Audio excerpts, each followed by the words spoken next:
వస్తున్న నేపథ్యంలో సుమారు 10 వెహికల్స్లో ఊరిలో ప్రవేశించి విచక్షణారహితంగా వారి మీద దాడి చేయడమే కాకుండా దూషిస్తూ వారిని లిటరల్గా అక్కడ మొట్టుపెట్టడానికి హత్య చేయడానికి ప్రయత్నం చేస్తున్న నేపథ్యం గవర్నర్ గారి దృష్టికి.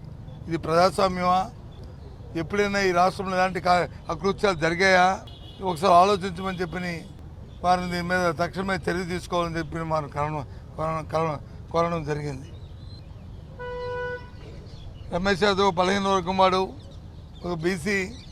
ఆయన ఎన్నికల్లో ఆయన దగ్గరికి వెళ్ళి తిరిగి వెనక్కి వస్తున్నప్పుడు 10 వెహికల్స్ని పోలీసు కూడా ఆ గ్రామంలో ఉన్నారు. పొలిమేరలో లోనకి వెహికల్స్ పంపిస్తున్నప్పుడు వాళ్ళు వాటిని ప్రివెంట్ చేయవలసిన ఆవశ్యకత ఉందా లేదా అని గవర్నర్ గారిని కోరాం.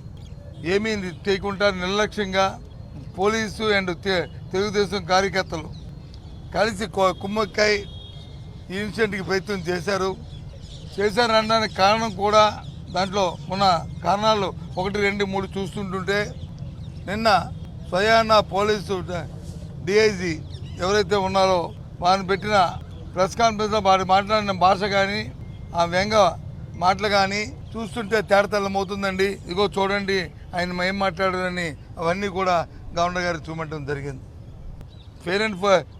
ఫ్రీ అండ్ ఫెయిర్ ఎలక్షన్ జరగడమే కాకుండా అసలు రాష్ట్రంలో చెల్లిస్తున్న శాంతి భద్రతల మీద తమ దృష్టి పెట్టాలి. మీరు చెప్తుంటారు కదా, ఇది మీ ప్రభుత్వం, మన ప్రభుత్వం, ఇది నా ప్రభుత్వం, దిస్ మై గవర్నమెంట్ అని. మరి మీ గవర్నమెంట్లో ఏ రకంగా జరుగుతున్నాయో ఆలోచించండి. చట్టాన్ని ఏ రకంగా చేతుల్లో తీసుకొని చట్ట వ్యతిరేకంగా ఏ రకంగా ప్రవర్తిస్తుందో ఈ ప్రభుత్వం, ఈ దుష్ట ప్రవర్తన ఏ రకంగా చేస్తున్నారో ఆలోచించమని చెప్పి వారిని కోరడం జరిగింది. వారు స్పందించారు. దీని మీద ఇంకోటి కూడా చెప్పాము. నేను రోజున ఎలక్షన్ కమిషన్ కూడా కలిసాము. వారికి కూడా రిప్రజెంటేషన్ మా పెద్దలందరూ ఇచ్చారు.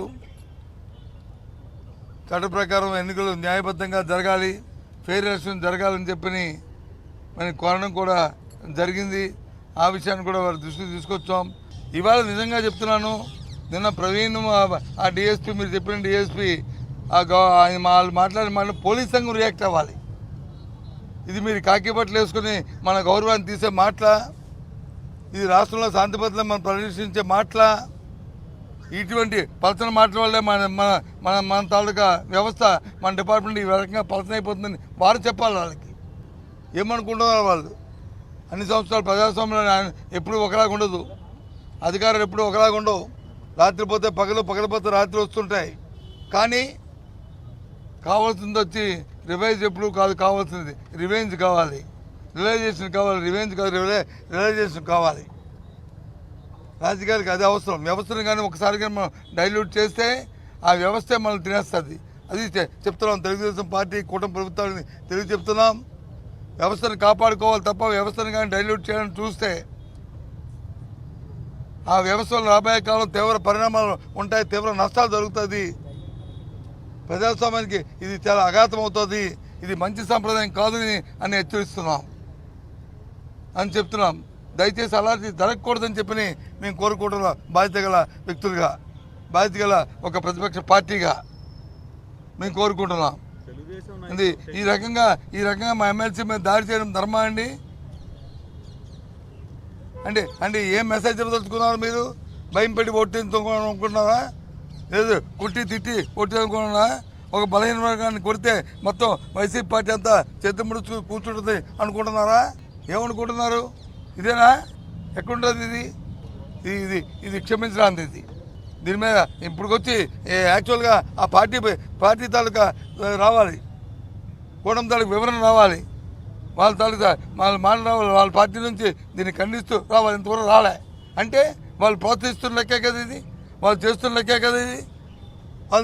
వాళ్ళకి సంబంధం లేకపోతే ఈ రకంగా చేస్తారండి. ముందు రోజు వచ్చి ఒక ఇన్సిడెంట్ చేస్తారు, మర్నాడు వచ్చి మా ఎమ్మెల్సీ మా నాయకుల మీద చేస్తారు. అంటే ఆగిపోతే అనుకుంటున్నారా? అదే చెప్పాం గవర్నర్ గారికి. ఈ రాష్ట్రంలో ఇక్కడే కాదు ఎక్కడే కాదు, రాష్ట్రం మొత్తమే శాంతి భద్రత క్షీణించే అనే విషయాన్ని అని చెప్పడం జరిగింది. ఎందుకు మేమెందుకు బాయ్కాట్ చేస్తామండి? మేమెందుకు బాయ్కాట్ చేస్తాం? బాయ్కాట్ చేస్తే నామినేషన్ ఎందుకు వేస్తాం? బాయ్కాట్ చేస్తే ఎందుకు ఇది వచ్చి దీనికోసం వేసుకోండి, ఈ కట్టుని అలంకారం కోసం వేసుకున్నా లేకపోతే ఏదో చేయడానికి వేసుకున్నా మీ దగ్గర ముందు చెప్పండి. నేను రోజు ఇంకా హాస్పిటల్ అయితే ఉన్నారు, ఆయన వచ్చి దేనికోసం? ఇదేనా? ఇది కాదు కదా, ఇది చాలా తప్పు ఇది అనుకుంటున్నారు. చట్టాన్ని ఒకసారి చేతిలో తీసుకుంటే అది ఉట్టిపోతుంది, అది దహించేస్తుంది. ఎవరి చేతితో ఉంటే అది అవుతే వాళ్ళని దహించేస్తుంది ఆ వ్యవహారం. ఇది గవర్నర్ రెస్పాన్స్ ఏమాత్రం ఆయనకున్న పరిధిలో దాంట్లో ఇంటర్వ్యూ అయ్యి ఫెయిర్ అండ్ ఎలక్షన్ జరిగేటట్లు రాష్ట్రంలో శాంతిపురంలో మేము పర్యవేక్షిస్తామని చెప్పడం జరిగింది.